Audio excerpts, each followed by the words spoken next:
here. Okay. Hi. Okay. Well, I just want to welcome everyone to today's webinar. We have been having a really busy time around here, not just at the state level, but I know out at the local level as well. For those of you that might not have been able to join us yesterday, we did do a very brief overview of the upcoming regional planning process. And also just to let you know, for those that registered, we'll be sending out the link, direct link to the materials and the webinar recording for those of you that registered but ended up not being able to participate. But also it's available on the WIOA implementation webpage for you to access as well. This is another program in our series of going over our one-stop required partners and looking at the services they provide and how those services align with the career services, career and training services that are required under WIOA and those that have been mainly provided by the WIA workforce development folks. So with that said, I want to welcome Brian Durham. He is the Deputy Director for Academic Affairs at the Illinois Community College Board. But let me just back up for a minute and real briefly let you know that Bethany Yeager, and we have a new person joining us from KEB, Christy Jones, and they'll be available also to ask any questions just broadly around WIOA implementation. So Brian, I want to thank you for taking your time to meet with us today and explain the career and technical education program with us. All right, thank you, Lisa.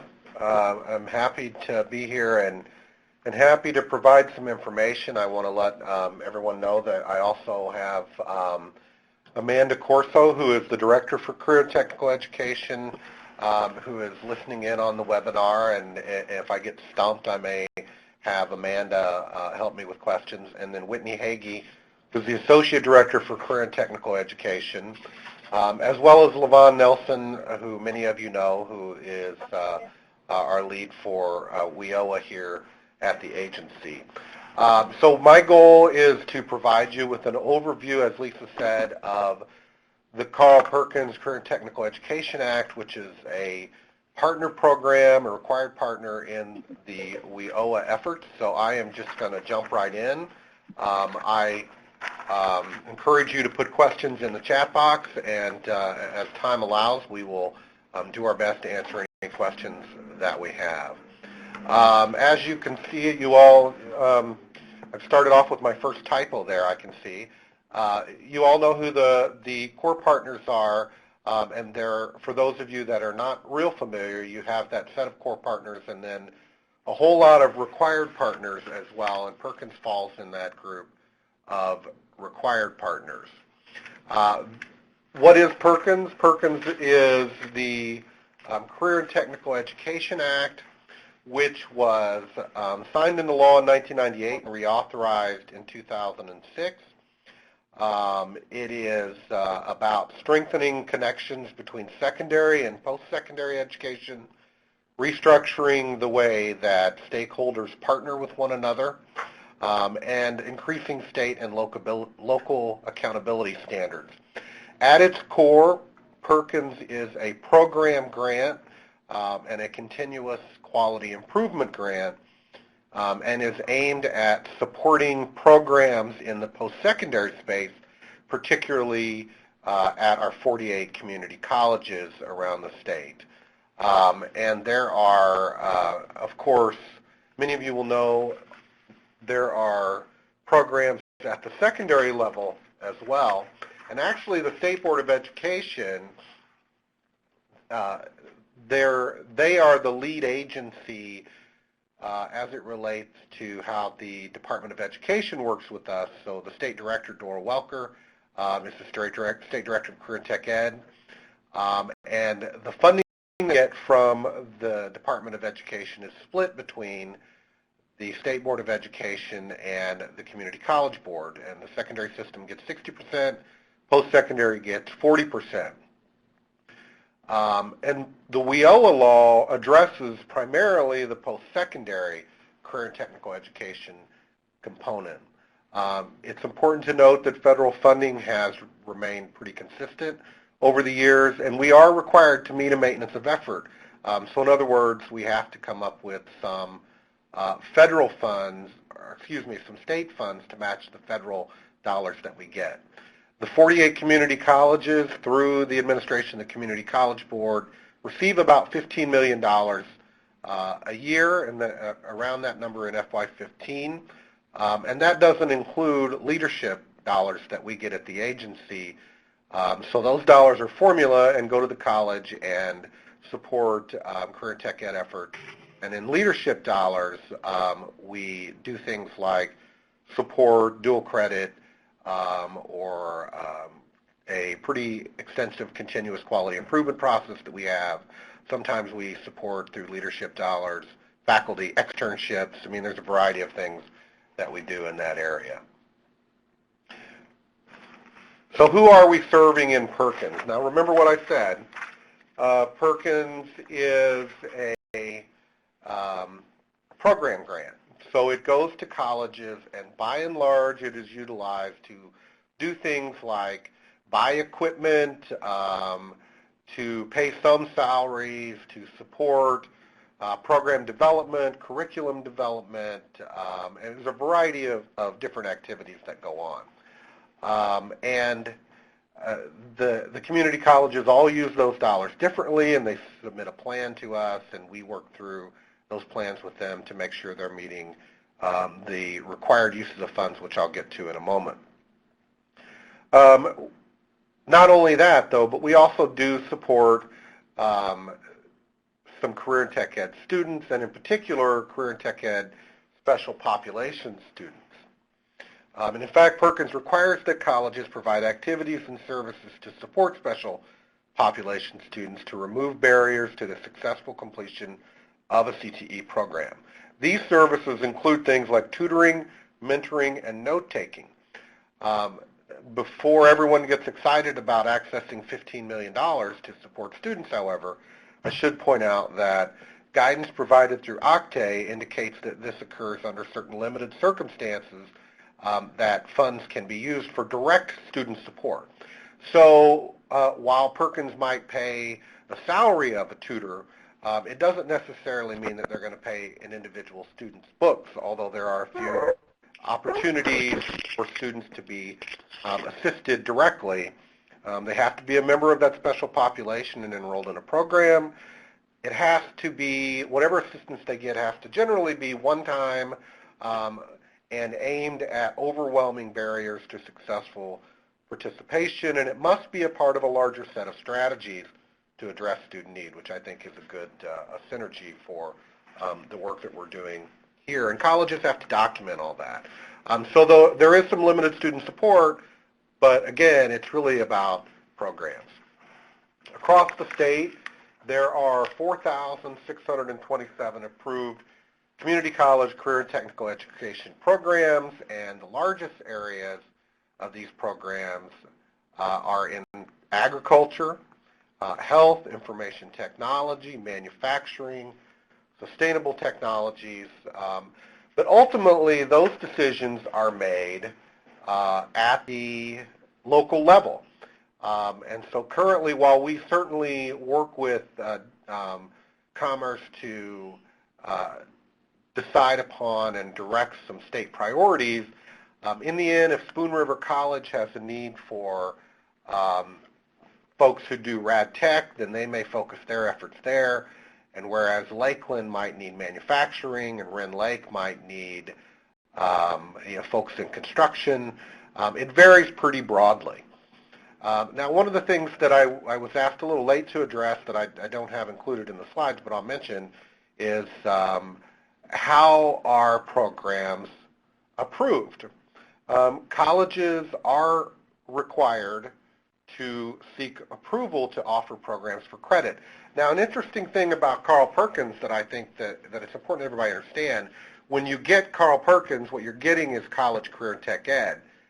Perkins does not support every career and tech ed program. Perkins does not support all things happening in CTE, and many programs get a portion of Perkins. Sometimes Perkins is used for targeted activities, but just because there is a manufacturing program at Sauk Valley Community College, that does not necessarily mean that that program is funded by Perkins. This is part of the mission of community colleges. They also have access to reimbursement dollars and credit hour dollars and their own tax base to fund these kind of programs. So Perkins is a part of that and a supplement to it. But in any event, returning to program approval, colleges are required to seek approval for programs for credit, and that includes Associates of Applied Science, CTE certificates, and what I'm going to call basic CTE certificates, which are about a half a credit hour up to 29, and that's not really an official designation, but some terminology that we use. When they do these programs, when they submit them for approval, the colleges have to demonstrate three things. They have to demonstrate that there's a need in the area. So if Lincoln Land Community College wanted to offer an information technology program, they would have to be able to show that using IDES data or other local data, that there is a need in their area for information technology, and that whatever students do, it's going to lead to a sustainable wage. They also have to show that the program is cost effective. And so when a college submits a program, if it's an exorbitantly expensive, they've certainly got to justify why it is that expensive, what is the cost for. Often they have to hire new faculty, so that's one of the elements they might include. Often they have to buy new equipment, so if you're setting up a welding program, you're going to have a pretty expensive outgo of funds to buy the equipment for that. And so they have to make an argument to demonstrate that it is cost effective. And they have to demonstrate quality. So we look at it, and we look at the credit hours, and we look at the accreditation standards, and some of the things we include are going to be things and that we ask are going to be things you all are familiar with, such as, do they lead to an industry recognized credential? How many employers are involved in the development of the curriculum? Do they meet their accreditation standards? I mean, a variety of questions that we ask around quality. So need, quality, and cost are important. The way we do this is we do a staff review here. Through that review, there's a lot of back and forth, and we don't take anything forward to our board, of course, until we've worked through all the back and forth. We make recommendations to our board, and when it is over 30 hours, it has to be approved by our board as well as the Board of Higher Ed. So if it was a 60-hour certificate in health, that would require it be approved through our board and then would follow up at a board meeting for the Board of Higher Ed. So let's get into some of the uses of funds, and I think some of the areas where there are some potential synergies between WIOA and Perkins. I'm going to go through the list pretty quickly, but then come back a little bit to a couple of them that I think you have some real opportunities. We have some opportunities. Integrating academics within career and tech ed programs, essentially that means how do you contextualize learning so that a student is able to take a welding course while also applying concepts from math and English and academic competencies as well as career competencies. Linking CTE at the secondary and post-secondary level by offering at least one program of study. I'm going to talk a little more about programs of study and particularly how that connects to the notion of career pathways in a moment. Provide work-based learning experiences. Develop, improve, or expand the use of technology in CTE, which is an area where you will often see expenditures around equipment. Provide professional development. One of the core pieces of Perkins is evaluation, and so certainly a local use of funds is evaluating programs, including how the needs of special populations are being met. Improving, expanding, and modernizing quality programs. Providing services and activities that are sufficient in size, scope, and quality to be effective. That's one of those lines out of legislation that can be interpreted 100 different ways. Provide activities to prepare special population students for high skill, high wage, or high demand occupations. There are certainly a couple of places that you see some real opportunity for connection to the WIOA system. I think if we think about programs of study a bit larger and we think of it as the development of career pathways, whether it is with out-of-school youth or with adults, there's a lot of work that the CTE system has already done on articulation of programs, and so they are a community that's very experienced in this area, and I think some great opportunities to expand out what they're doing and what is called for in WIOA around career pathways and connecting up the work. Work-based learning experiences, I think, is pretty obvious. I think if we work hard and connect the WIOA system to the Perkins system, that you have some very obvious and very evident connections, particularly with Commerce's and the local workforce areas, connections to employers. You've got some great potential synergies there. Improving, expanding, and modernizing quality programs. This one, again, I will point to that connection to employers in WIOA and how important it is for career and tech ed programs to understand what that means. And so I think there's some real positive potential connections there as well. And then, of course, special populations and some recruitment of special populations and some connection, and I will call co-enrollment, although enrollment is a little different in Perkins than it is in WIOA. For lack of a better term, there's some opportunities for some real connections there as well. And so those are required. Everybody has to do those. And I don't know what happened to my numbering. It seems to have been messed up across the PowerPoint, but pardon me that mistake. Other permissible uses and areas, again, where you have some really great opportunities for connection, career guidance and counseling there, faculty externships, assistance with career and tech ed student organizations, equipment, expanding access to dual credit, and certainly or through distance education, facilitating dual credit, concurrent enrollment and articulation for your institutions, curriculum alignment. And if we think about that notion of curriculum alignment, what is meant in this context is really how do you align secondary to post-secondary and 2-year to 4-year. But when you add in and think about this through the context of career pathway system, you're also talking about how employers and other stakeholders can contribute to and connect to the alignment of curriculum activities. Career-themed learning communities is another one. The CTE credit-bearing portion of adult ed bridge programs, so some funding on the curriculum side, and this one's a little bit tricky, but career tech ed certainly has a role in and has been a big part of the development of bridge programs, as well as integrated instruction, which I'll get to. And so there's some areas that CTE funds can be used around curriculum development, and certainly drawing upon CTE faculty and resources is an even bigger part of that for bridge programs. Training and activities for non-traditional students, another area that potential connections exist.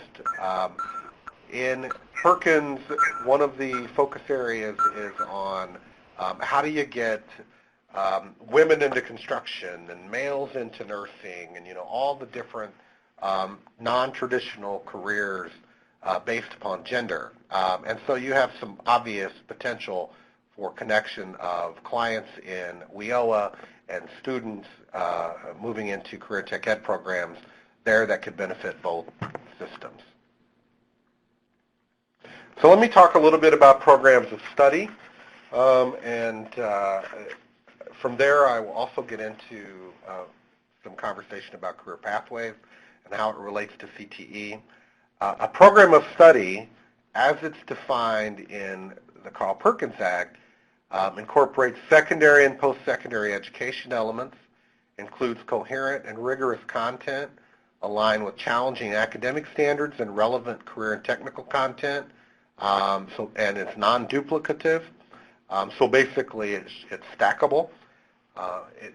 It ought to or may include opportunities for dual or concurrent enrollment and other ways to acquire post-secondary education credits. And it is supposed to, a program of study, lead to an industry-recognized credential or certificate at the post-secondary level or even an associate or a baccalaureate degree. My favorite phrase around programs of study is it's fully articulated curriculum. And that means there's a tremendous amount of work ought to be happening at the colleges, and it requires stakeholders to be connecting at all the transition points, or touch points, or entry and exit points, depending on how you want to think about it. All community colleges and all secondary partners that receive Perkins dollars must have at least one fully developed and fully articulated program of study. Now, that actually, to me, that's kind of a low bar, and we have worked with our partners at ISB to really push both systems to do more than just one. And you have a lot of great examples out there in both arenas where they have worked to develop programs of study across multiple fields. Some of those that come to mind would be Martha Eldridge Stark at INSERV, for example, has done some great work in this area. The folks at Harper College and Cynthia Garcia and her group, they've done a lot of really good work in programs of study, and lots of others I'm leaving out. And in doing this, we have developed, and I think have some great resources that can be used now, particularly as we think about partnerships between the system, to develop programs of study, create them, implement them, and evaluate them. And those of you that are out there saying, well, this is about secondary and post-secondary and not necessarily our clients, this is really the foundation for a career pathway system in career and technical education. And we at the board are moving toward a more comprehensive and robust system. And in fact, at our last board meeting, our board adopted some goals, and there were 3 of those. And among those was the transition of the career and technical education system to a career pathway system. And really consistent with work that we have been doing for a long time already, as I see it. So it fits in really perfectly with the priorities of where we are in Perkins. For example, we have a tool that we utilize to help operationalize what it means to be a program of study, and that is being revised along the lines of a career pathway tool.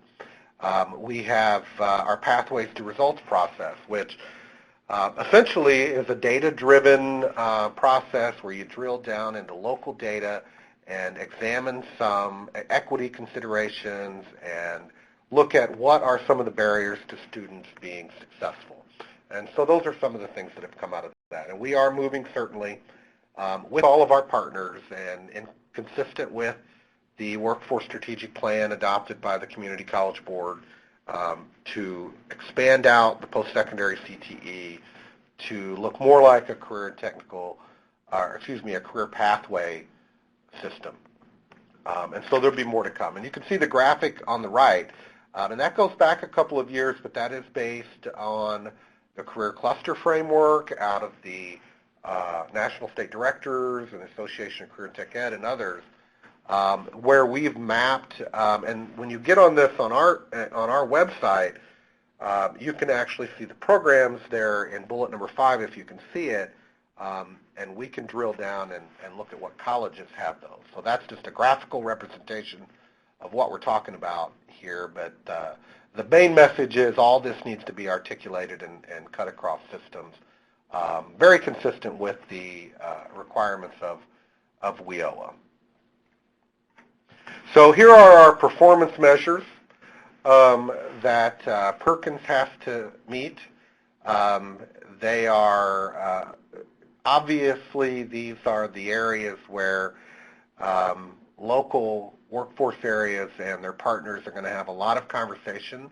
And I apologize for not having the WIOA measures in front of you, but there are some, I think, obvious connections, certainly credential, certificate, diploma completers. I mean, there are ways that and we have employment measures too, in other contexts that there are some natural connections in how the partners can help each other. So I just wanted to put up a little bit of data just to give you a sense of what we're talking about with career and technical education and how much production really goes on in CTE out there.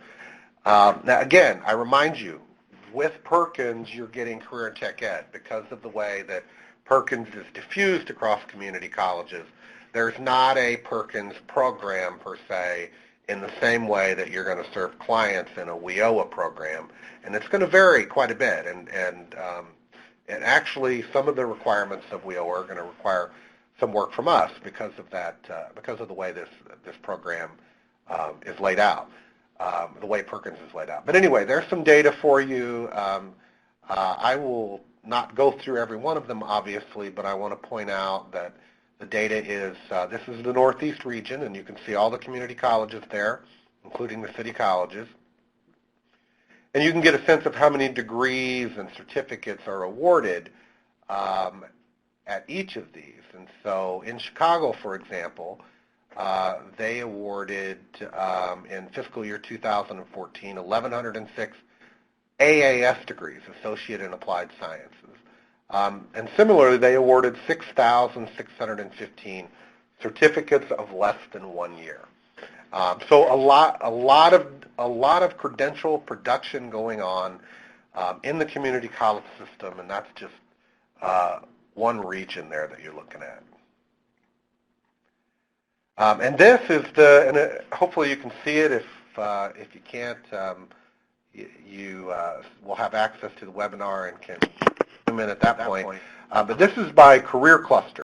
And so you can, again, looking at Chicago, you can see they do a lot in architecture and construction and education and training, but you don't have much show up in finance. Now, some of these, I should say, like you see a 0 in an area, that could be just a data, kind of the way we classify it based upon curriculum codes, and I won't get into all that. But anyway, you can see some of the breakdown of the data by career cluster here, and you can see the manufacturing breakdown across the districts over to the right, for example.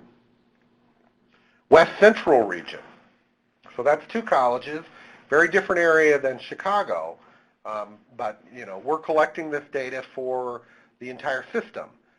Fiscal year 2014, you have AASs, certificates of 1 year or more, and less than 1 year. And Carl Sandburg has their numbers are there, and John Wood Community College as well. So again, just for illustrative purposes.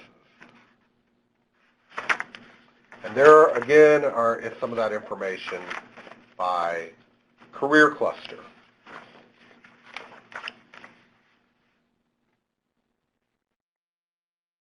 So let's talk a little bit about implementation efforts as it relates to Carl Perkins. I know that if you are following the webinar series, you will have heard from Jennifer Foster, our Deputy Director for Adult Ed and Workforce, last week. And Jennifer would have talked about the Workforce Education Strategic Plan quite a bit. So I'm not gonna dive deep into it with the hope that many of you have heard it. But basically, what the Workforce Education Strategic Plan is a collaborative effort between Commerce and the Community College Board, but ultimately a community college strategic planning process to help community colleges and help our agency better serve the needs of employers while also aligning with WIOA.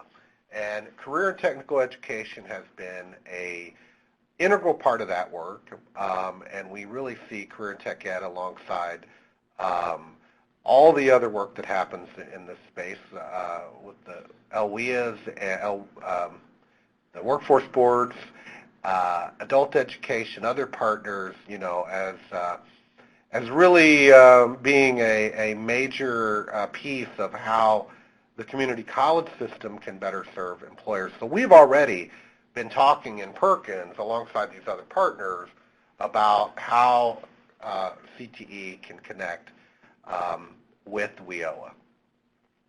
Also, the TAGs, the task advisory groups, and if Lisa or Bethany feel like they want to say more about that, please jump in. But we have representation on all these tags. We have folks who very much understand career tech ed and the community college, and in many instances we appointed chief academic officers into that role who can represent CTE and Perkins and other areas more broadly to provide feedback across the system. We have increased collaboration. I sit on the WIOA interagency team and have been a part of some of that planning. We already mentioned the tags, and made it on my slide twice. And then one of the areas that I want to highlight, and I think is particularly important as we think about connections here, is the ICCB's Illinois Career and Academic Preparation or Pathways System. That system is really about integrating adult education students and career and technical education students onto credit pathways before they have a high school diploma, while they have basic skills deficiencies, and helping them through extra support get college credentials and ultimately get a high skill job, high skill career and wage, and get a living wage. And I know integrated instruction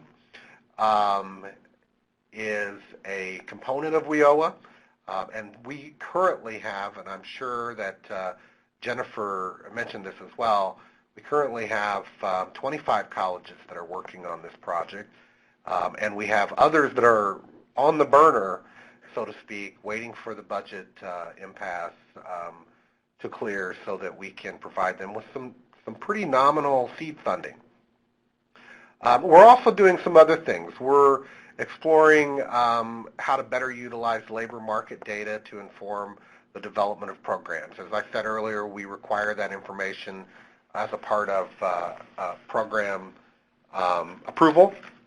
And we are looking at how we can better utilize that at the agency and how we can better utilize labor market data to drive review of programs. And so in addition to approval, colleges also submit program review reports to us on a 5-year cycle, and we want to make sure that colleges are thinking about, are these programs still viable? We've already talked a little bit about the alignment work, and I mentioned the ICCB goal around career pathways model. And then let me say something about reauthorization. There's a lot of conversations going on about reauthorization now. 2 years ago when the reauthorization conversation was taking place, we didn't hear a lot about, or talk much about alignment with WIOA or career pathways. And as the timeline grows longer, while we have no desire in Perkins to go as long as WIA did, as the timeline grows longer,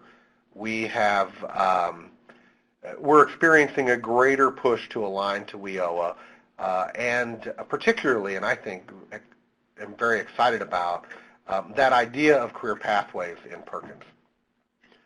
So I expect if Perkins is reauthorized within any time between the next 1 and 15 years, that we will have greater alignment between the two laws. And I know that's a big conversation that's happening right now at the federal level, and they were in fact holding hearings on reauthorization even this past week. And Pam, I see your question. I'll come back to that here in just a moment. So some implications and requirements.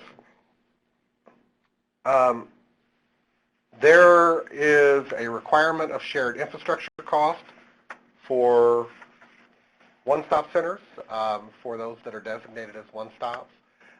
There are some state requirements and there are some local requirements. And I think all I will say about that at this point is that in working on the interagency team, we have advocated to provide the Perkins partners with as much negotiating power within the context of the law as possible to make sure that the infrastructure costs are negotiated in good faith, and I think we've done very well in development of some guidelines around that. But there will be some requirements for infrastructure costs from the partners. There's some shared costs related to career services, and we'll talk a bit in a moment about some of the career service requirements. But obviously, it costs money to advise students and work with students, and it costs staff, and again, some of those things are going to have to be worked out locally. But there is a cost there, so you've got a couple levels of cost. And one of the things that we'll have to do in Perkins is look at our current guidelines and figure out how we can modify what we're doing to make sure we are incentivizing and capturing all the different things that are happening as this is negotiated. I mentioned reauthorization alignment already, but colleges as eligible training providers. Excuse me. I think that's where in my opinion, that's where the partnership and the rubber hits the road, so to speak. The more we can incentivize and connect the WIOA system to the colleges, whether it's through career and tech ed or non-credit offerings or customized training or whatever it may be, I think it's just good for us as a system. You know, you saw some of the data earlier on the production numbers of colleges, and I just want to see those numbers go up, as does everyone here.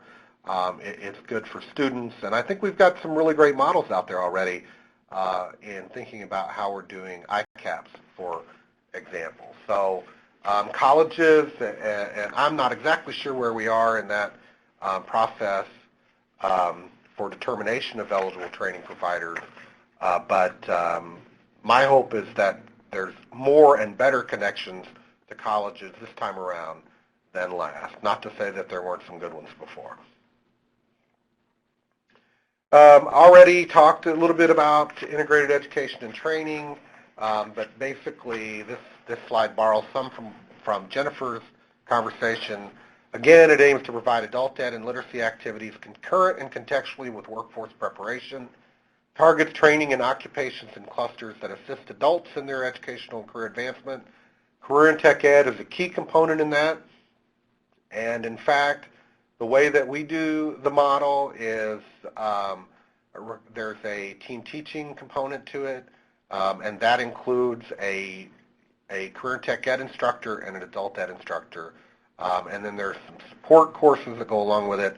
So you may well have a welding instructor in the same room with a basic skills instructor helping students through, and I think we've got some preliminary data on it, and we've seen some great results already, and certainly some great stories from students about how much this has made a difference in their life. And I know integrated instruction, again, is a big part of WIOA, so there's a great model out there for it.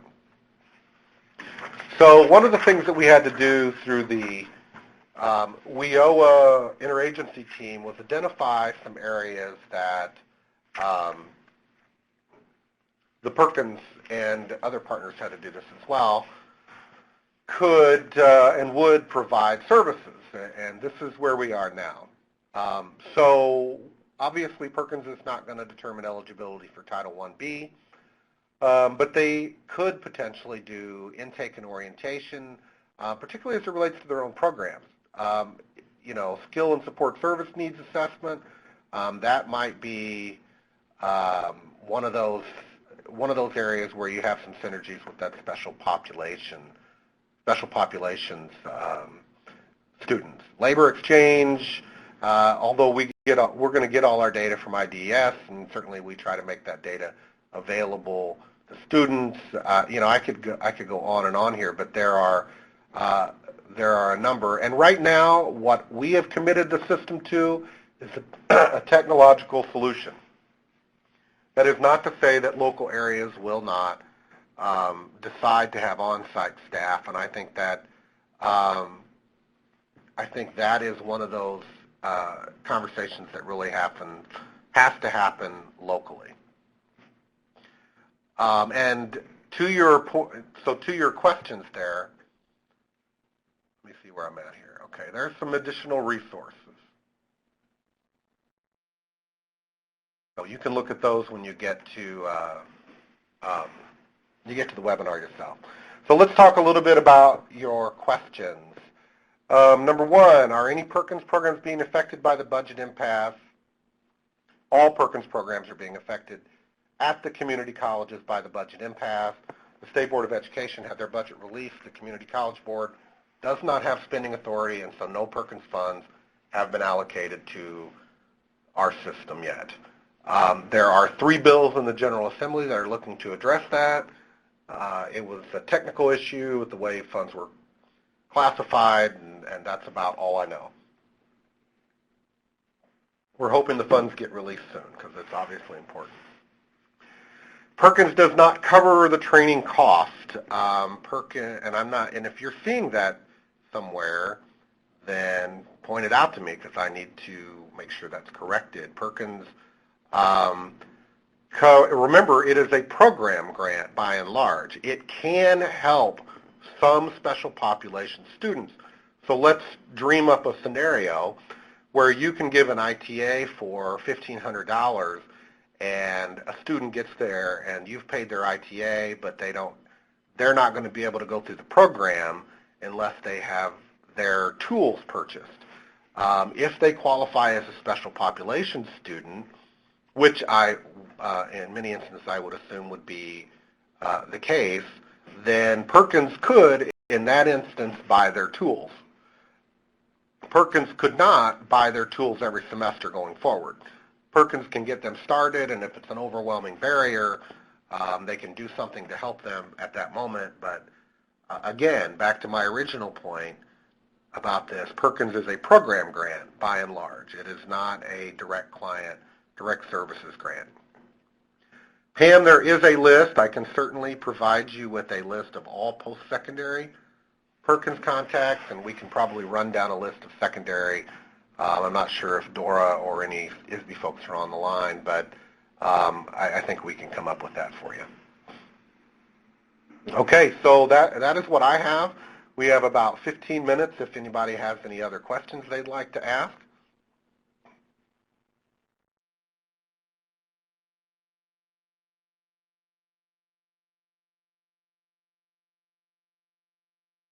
In addition to taking questions from Brian, if there's some, overall questions, we can take a few of those as well.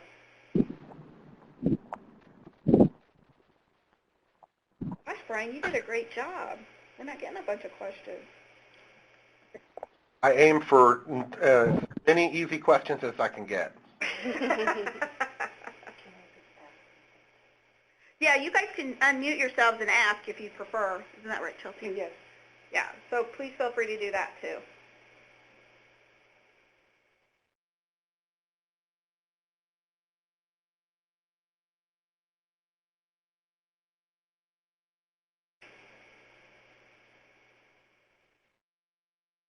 We see oh, okay, there you go, Brian, there's a question.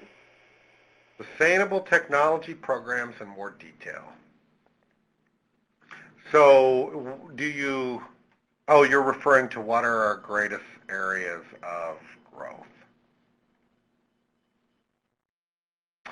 I would say things like, green technologies, their LEED certification type training. I'd have to do a little more digging to give you good answers, but generally speaking, we're talking about the energy cluster when we're talking about sustainable technologies. The way we run these numbers are based upon PCS codes, so our SIP codes, and each SIP code, each curriculum, so an ag curriculum has a specific SIP code, and there's going to be 25 programs that fall under that.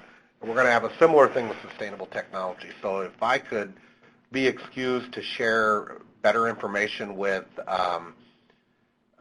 Christy, and she can maybe provide it to the group, I would be happy to do that. But generally, we're talking about programs in renewable energies, green construction, those types of areas. Yeah, and Brian, Christy can certainly do that, and then we'll upload it to the Illinois WorkNet page. Okay. Along with the PowerPoint, sorry. Okay, well, we don't want to take up anybody else's time, so if there are no more questions, or certainly if you think of additional questions that you'd like to ask, you can send them to Bethany or Christy, and they'll get them to the appropriate person. Or also, I know we haven't advertised this a lot, which has been unfortunate, but we do have a question and answer section on the WIOA implementation page, so please feel free to submit your questions that way as well. So we got somebody typing in. Yeah. Yeah, but as they're typing, I will let everybody know that it is Veterans Day next week, so our webinar, I think, next webinar is the 18th. Is that right, Bethany? Right. Christy has the schedule, but yes, that's exactly right. Next week is Veterans Day, so there will be no Wednesday webinar. And what's the 18th about? Cynthia Thomas Grant presents an update on WIA implementation specific to the National Farm Worker Jobs Program. Okay, which is the migrant and seasonal farm workers. Gotcha. And let me say one more thing about the Sustainable Technology Program. I recommend that you reach out to your local community college, and we'll provide that list of Perkins contacts. But also, if you have trouble figuring out who you need to talk to related to programs, you can contact Amanda or myself. If I were you, I would contact Amanda first. More likely to get her. But you can contact Amanda or myself, and we can run down any names of any of the colleges that you'd like to talk to if you're not already having a conversation. Be happy to do it. Okay. Well, I want to thank everyone again for your participation.